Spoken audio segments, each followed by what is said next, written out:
Directors of Education, me, Carson, and Jonah, we decided to do Junior Puget. So yeah, that's who we're doing. Next slide.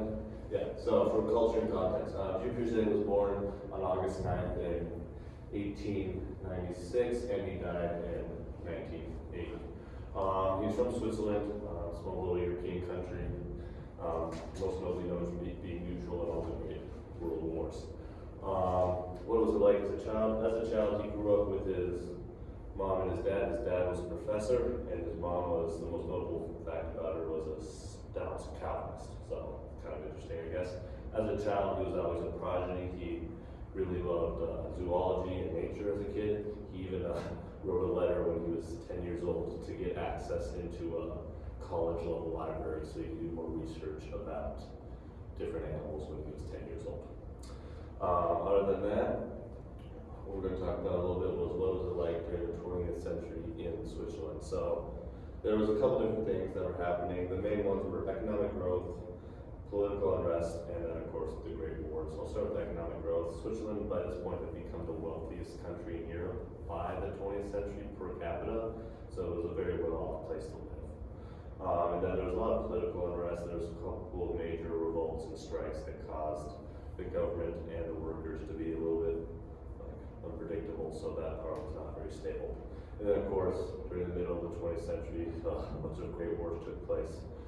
Switzerland was not directly impacted by the wars. They were in the middle of it, but they remained neutral, but they also did have some effects, like they sold weapons to Nazi Germany and also had some German gold that they got. All right, next slide. All right, his ideas on curriculum. So there's a couple different things he emphasized. The first one was individual learning. So kind of the big one here is he focused on the idea that yes, the kids should learn from all the people around them, but most notably they should probably learn on themselves. He agreed that like yes, a teacher in the class should have an effect, but a lot of it should be self-inspired. Another one he really liked was active learning, not the kid not just sitting still. He really liked the idea of the kid moving around, having fun with different ways of learning was one thing he really especially like hands-on learning. Maybe instead of just having a teacher say it to him, maybe the teacher would say it to him, and then they go out and actually do that activity. Especially with like open-ended projects where like there's no set ending to the project, it's just more here, giving the kids this idea and seeing where they go with it. He really liked that. Something else he really liked was diversity learning. Now, this one is kind of a bit more interesting. I'm not quite sure if I understand it. Most of the, he loved the idea of them, discovery learning. I messed up. Discovery learning. He liked the idea of discovery learning because it allowed the kids to discover things for themselves, not just okay, teacher telling them everything, the kids discovering. He agreed that this was most productive when the teacher gave them prompts that they would end up discovering something, but he liked that idea of the kids still having that curious mind and other stuff like that.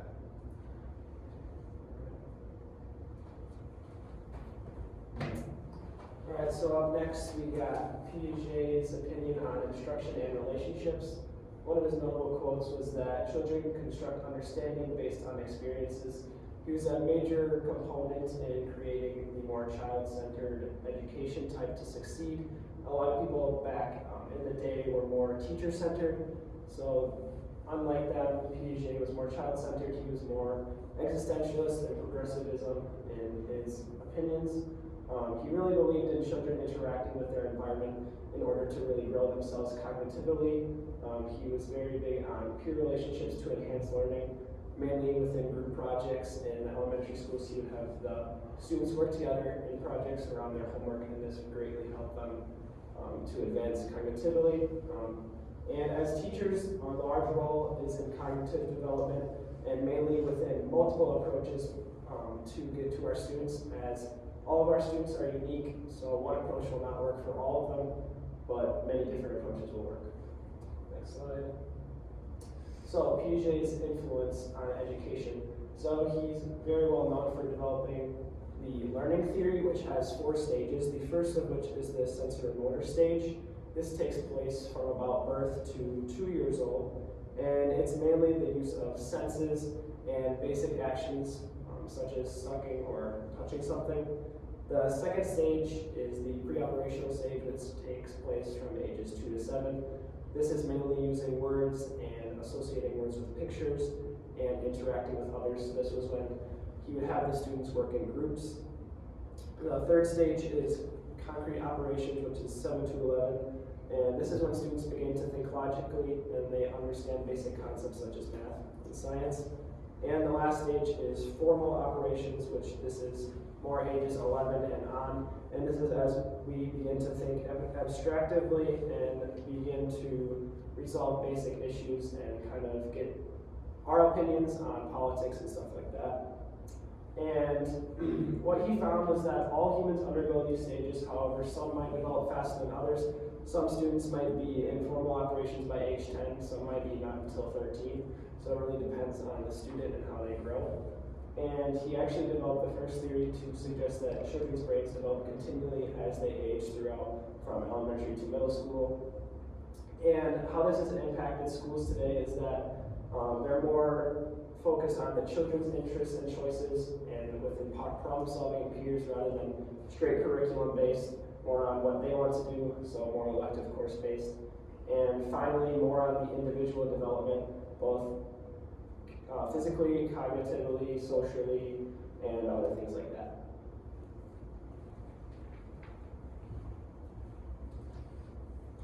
All right, so I'm going to be talking about something unique about Gene Piaget. And one of the things I found is that in his lifetime he wrote over 60 books and hundreds of scientific papers and magazines. And so the book up there, The Language and Thought of the Child, that was one of his highest rated and most read books. Before this book was written, there wasn't really a lot known about how children think. And then, so through this book that he wrote, Piaget transformed the psychological world through his observation of children. And he discovered multiple ways in which a child actively perceives their understanding of the world through language. And then, additionally, this book has inspired teachers and parents on how to raise their young children the proper way. And then, after reading this book, we can celebrate Piaget's success on how he is able to understand the mind of a child. The second book, it's another successful book that he wrote called The Origins of Intelligence in Children. And so this book examines infant intelligence from biological, social, cognitive, and affective perspectives. It also includes a chapter on Piaget's thoughts about socio-political nature of intelligence testing. And then lastly, this book provides evidence that allows readers to reflect on questions like, what is meant by intelligence? Does intelligence reflect the role of nature or nurture? Does the behavior we term infant intelligence relate to intelligent behavior of older children? And is there a critical period for intellectual development? And so the last book up there that I'll be discussing about is The Child's Conception of the World, another book that he wrote, pretty famous.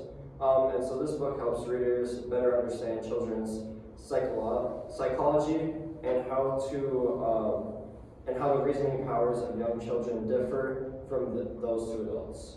And then Piaget describes how at different stages of life, children will naturally form conceptions about the world in which they live in. And then Piaget asks the readers to reflect on questions about children's notion of reality. And some of these questions are, to what extent does the child distinguish the external world from the internal, subjective world? And what limits does he or she draw between the self and objective reality? And then another problem that Piaget dives into this book is the child's notion of causality. You can go to the next slide. Yep. All right, so for my active engagement slide connecting with Gene Piaget, we're going to be doing some Gene Piaget trivia through Kahoot. And so be sure your questions, some are going to be going over what we learned through the presentation today, others not. So do your best, everyone, and have fun.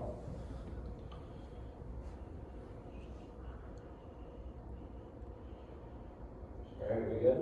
Yeah. All right.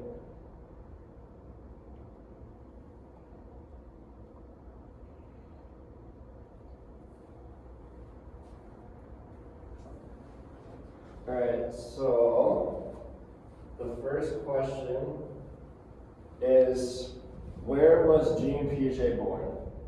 The answers are Winnipeg, Canada, Neuchâtel, Switzerland, Berlin, Germany, and Venice, Italy.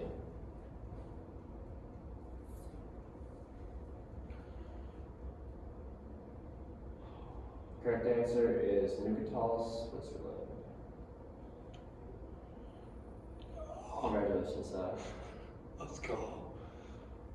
Question number 2, at what age did Piaget publish his first scientific paper? 11, 14, 17, or 21?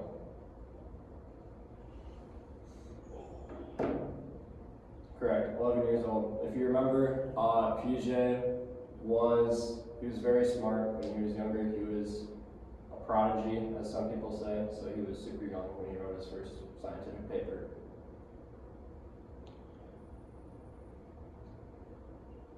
Good job. Thank you. What university was Piaget a professor at? Imperial College London, Harvard University, University of Cambridge, or University of Geneva?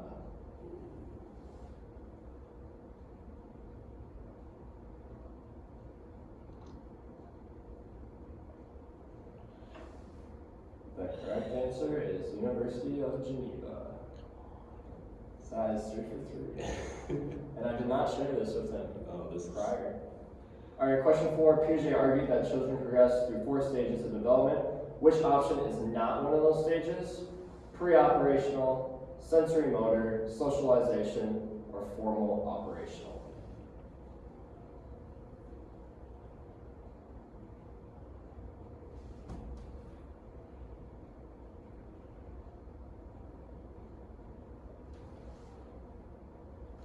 The correct answer is socialization. The 4 stages are pre-operational, sensory motor, concrete operational, and formal operational. Dang it. Still waiting. Still waiting. Which of the following did Piaget enjoy doing as a hobby? He enjoyed shark fishing. Cat. He was a lifelong collector of shells. He was a prolific ice skater, or he spent time climbing tall mountains like Mount Fuji.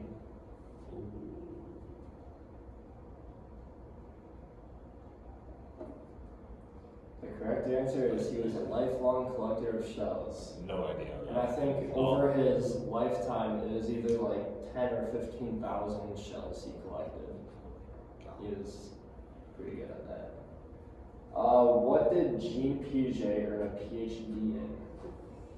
A, natural science, B, school psychology, C, behavior analysis, or D, health education?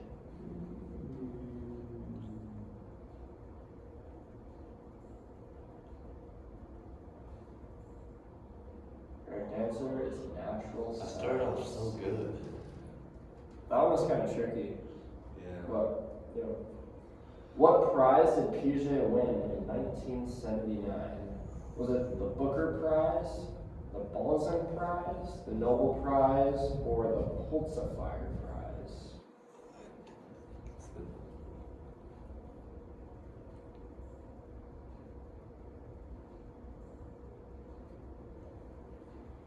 Correct answer is the Balzan Prize. That's a fake thing. I honestly never heard of it Never until heard I of it. looked it up. What is the name of Piaget's daughter who became a well-known psychoanalyst? Is it Carrie Piaget, Susan Piaget, Mary Piaget, or Jacqueline Piaget? They're all very common. Yeah, like this is Good luck. Correct answer is Jacqueline Piaget. when in doubt, go for the longest one. That's my motto. Good job, Zach. I knew you wouldn't make yourself right more. Piaget was an active member of which club? The International Chess Club, the International Tennis Club, the Swiss Alpine Club, or the International Golf Club? Carson's saying golf. I would do what I would want to be a part of. Yes! The Swiss Alpine Club. Yeah. Let's go. Did I win? And the winner is, Third place? oh, third place. No. Oh, second. Oh, there we Side go. two. Come on. Yes. Let's Side is the winner. go. And hopefully you guys did good too watching.